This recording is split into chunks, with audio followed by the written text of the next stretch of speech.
One real, like, it's an awful stereotype, but it's also a genuinely real stereotype, is that when you think of Sweden, there's two things you think of. Firstly, that they now share our title for most Eurovision wins. And secondly, it's the home of IKEA. But when we were actually spitballing what to discuss in this episode, Zara, you actually came up with something that you're not been getting some experiences this week in not just houses that are furnished by IKEA, but actually houses that almost feel like they are IKEA houses, because you've quite literally been looking at flat pack homes. Yes, so we actually have been having a bit of a look around this neighborhood that we're in at the moment of all the different houses, and Sweden is so beautiful and the architecture is gorgeous, and a lot of the houses, they almost look like something from a Hansel and Gretel storybook. Like, they're so gorgeous and so picturesque and lovely. And when you actually look closely, a lot of the houses, or the new modern houses in Sweden, are what you would call flat pack houses, essentially. Like, they're coming from a house factory where they're mainly built in the factory and then they are delivered to site. And my understanding from speaking to some of the people who've bought these houses and live in them is that they are actually stood within a day and sealed within a day. So they arrive on the day to the site and the windows are put in, and the teams that work on them make sure that they get them sealed up before the day is out. So if it takes 12 hours, 18 hours, they get the house standing and sealed within a day, which is kind of amazing. Could you imagine, like, having your home built in a day, essentially? But obviously there's a lot more work that has to go into it in terms of fitting out, first fitting, second fitting, and that does take a little bit of time. But again, speaking to people, friends and family members of mine who have bought these houses, they've told us that really it's about 6 months by the time the house is completed. So they obviously, you've got to buy a site first, you've got to go and identify the house. But like 6 months from the time it stands to completion is a really impressive time frame. And I keep thinking to myself how wonderful this would be if it was a bit more prevalent in Ireland. I know there are companies that are doing it in Ireland, by the way, so I know it is happening, but not at the scale it's happening here in Sweden. You know, just down the road from here, a family member of mine has bought a house in an estate which essentially was designed for all of these types of houses. You get a catalogue, you can pick whichever house you want. They're all so different, by the way. So it's not as if you're buying, you know, sort of one model or a variation of one or two models. You can have a house of any sort. Like, I texted you this morning, Gavin, a picture of this beautiful yellow house with this little porch in the front of it. And I was like, this is Barbie's dream house. Like, really this is actually Barbie's dream house. It was just beautiful.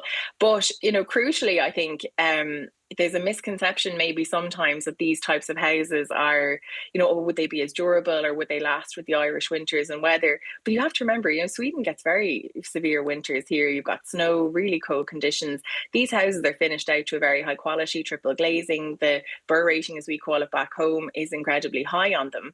And I just think, you know, maybe are we missing a trick slightly in terms of, you know, should this be a far more widespread process for us back home? Because this entire housing estate is kitted out with all these beautiful houses, and every person has gone through the catalogue, picked the home they want. The one I was joking saying to you that looked like a Barbie dream house, I looked into it this afternoon and I was told that to finish out that house to a really high standard, which by the way includes your kitchen and everything, you're talking between 400 and 450,000. Like all the appliances and everything else, that you get a price for about the same as it would be to construct that same house in Ireland, but it's done so much more quickly.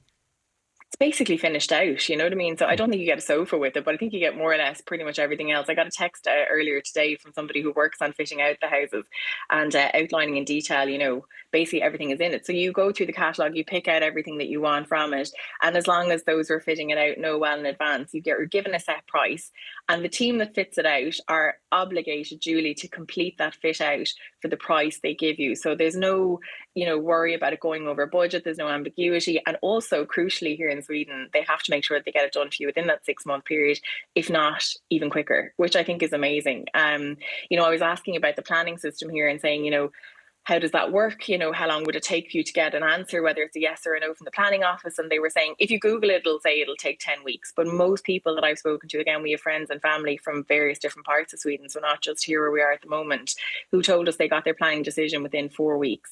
Wow. Another person told me this morning that they had been waiting on a planning decision, and it had just kind of come up to the 4 week mark, and they had booked a carpenter to come in to do some work for them for an extension.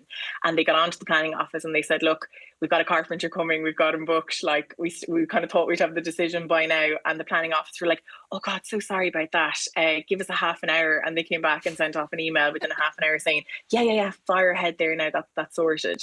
So it just seems like everything's a little bit more, I don't know, it just seems like everything is a little bit smoother here in terms of that process. And like, I know we're living in a very different environment, and I understand that maybe we are very dedicated to bricks and mortar in Ireland, and we do like the idea of, the sort of the block home. But I have to say, there's something in it. Like, looking at the brochure and looking at the quality of the homes, they're high quality, essentially A-rated homes, and the speed at which they can turn them around to have your house in turnkey condition in 6 months, I think is amazing, Gavin. What's actually really funny is that I was only talking on Tuesday night when I was filling in at the Tonight Show to the Mayor of Limerick, John Moran, and John is a real advocate for the idea of having kind of modular, almost apartment blocks, because he's a real advocate of the idea that you can put them in one neighbourhood of the city, depending on the population need at the time, and then if things change and actually you need more housing over in another part, you could literally just transplant the same block from A to B and have that bit again. The gallery tells me, by the way, that I talked over you a little bit when you were talking about the pricing, just for the benefit of people who didn't catch the price the first time. You're talking about a properly fully furnished, like very high B or very energy efficient family home. What are we talking price wise? Hold on a minute. I'm actually going to specifically check this one, right? So was it 170 square meters? I always get the size wrong. I think I texted you this morning, that one, the yellow one I sent you this morning. Yeah. It's 170 square meters, which is a really substantial sized house. And my understanding is to get that one fitted out, you're talking about 400,000, 450 max to have that kitted out to a really high standard. And like in terms of the housing estate that I was telling you about, that I know someone who's bought a house up the road here, they bought their site in that estate for 50,000.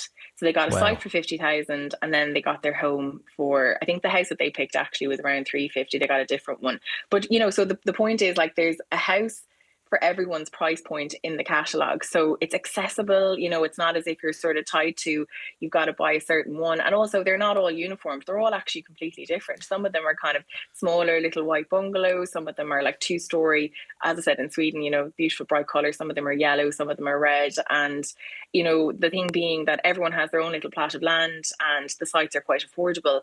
But crucially, that the turnaround time is so quick. 6 months to be in your own home you've got your planning decision in 4 weeks. Now, okay, look, obviously you're ordering your house to be built. It's not going to all happen that quickly, but just in terms of from the time the work starts on the site to have it complete in 6 months, amazing. But you don't think this would work at home? It's not that I wouldn't like for it to work, because actually I'm also really tickled by the idea that you possibly have a housing estate in which not every house looks identical, that you have a housing estate which is all set up for modular homes, but that every house fits with the design that the owners wanted it to have. And I think that's actually a really nice innovation. The reason why I don't think it would work in Ireland is because actually right now you can't get planning permission for a home unless it's already got water servicing. And I just can't foresee Ireland getting so ahead of the curve enough where you'd actually be able to have a plot of land like this, or basically a custom laid out housing estate with blank slots or blank plots ready for the houses to be built that didn't already have the water there. Because while you've been away, and maybe the listeners haven't caught full gist of this because it's been a bit complex this week, but there's been good reason to suggest this week that Irish Water isn't actually getting all of the money that was advertised for it in last year's budget. If people were paying real close attention to what was announced last year, Dara O'Brien, the then housing minister, announced that Irish Water was going to get €1 billion in additional funding, which it is. But there was also talk of it getting additional funding funded by the sale of shares in AIB. And it now turns out that the money that they're getting on budget day is the AIB money, but it doesn't actually mean that they're getting any more money. Like, they thought they were getting what they were getting plus $1 billion more. And it turns out that they didn't. They're basically just replacing one funding source with another. So they still don't have all the money that they think they need to be able to get ahead of the curve and not just service sites as and when they become available. Because ultimately, if we want to have a situation like that, or if we want to break the back of any housing issue at all, we have to make sure that the likes of Irish Water and all the other utilities are able to supply not just the homes that we have now, but also get ahead of themselves and start servicing the sites that are going to have homes in the future. Because as we've regularly discussed on this pod, Irish Water reckons that it's only got the capacity right now to connect about 35,000 homes a year. And we're never going to properly break the back of the housing issue if you're only having a utility that doesn't have the capability of having running water and proper sewerage to every single home that you might ever need in a given year. On the point, by the way, about the estates, is it so, with Irish eyes, is it a bit jarring going to a housing development and seeing a whole row of houses that aren't all just the same 3-bed semi-D or the same 4-bedroom detached house, that they all kind of look a little different according to whatever the owner wanted in the catalogue? No, it's actually lovely. I think it's lovely. There's a real lovely sense of individuality about it. There's no uniformity, and I think that the kind of that sort of personal touch along the way is actually really nice. But this idea that everything has to be the same, I think maybe is just It doesn't have to be the same. I think it's actually lovely. And you drive down the road and one house, as I said, you can be a small white bungalow. The next one is like this bright yellow 2-story house with a beautiful porch on the front of it. The next one is red. Black is another popular color here. And I think it's lovely. And a lot of them as well, a lot of the homes, you can then add on additional extras. You can have a swimming pool. Some of them have a swimming pool. You get the swimming pool from the Cashlock as well. You get a garage, there's like decking, all these things. You can tick the box for the additional extras, or you can decide, I can't afford to do that right now.